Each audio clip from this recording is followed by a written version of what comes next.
sa hangin.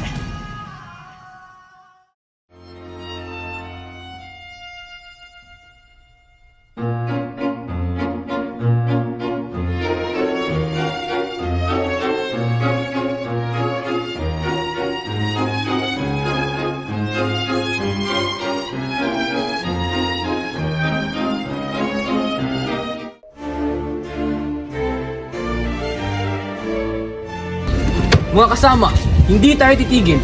Ang Akademya ng Wikang Kastila ay isang hakbang patungong kalayaan. Suportado ako sa inyo. Ang edukasyon ay para sa lahat, hindi lang para sa ilan. Ngunit paano tayo makakuha ng pahintulot kung palagi tayong inaharangan? Ngunit kailangan natin lumapit kay Don Custodio. Siya lang may kapangyarihan na magbigay ng mga desisyon.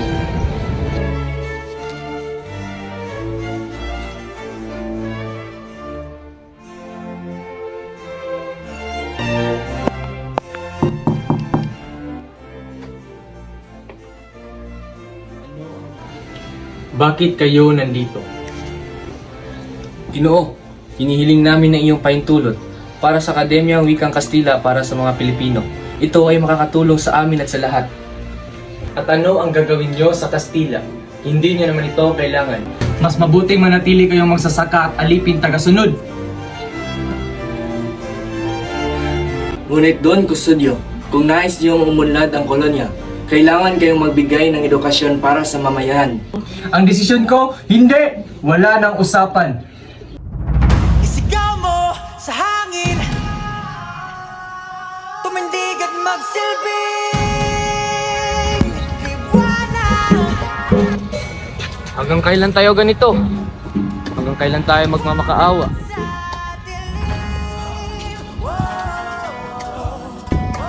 Hindi nila tayo bibigyan ng edukasyon. Paano tayo online? Kailangan natin gumawa ng paraan. Kung hindi, sa kanila magagalang edukasyon. Tayo ang gagawa ng paraan. Hindi na tayo kayang pigilan. Magsimula tayo ng ating sariling paaralan. Ang edukasyon hindi nila kayang nakawin. Ito ang tunay na simula ng pagbabago. Para sa pagbabago! Magigising ang lupang kulang sa dilig. Ikaw ang magsasabing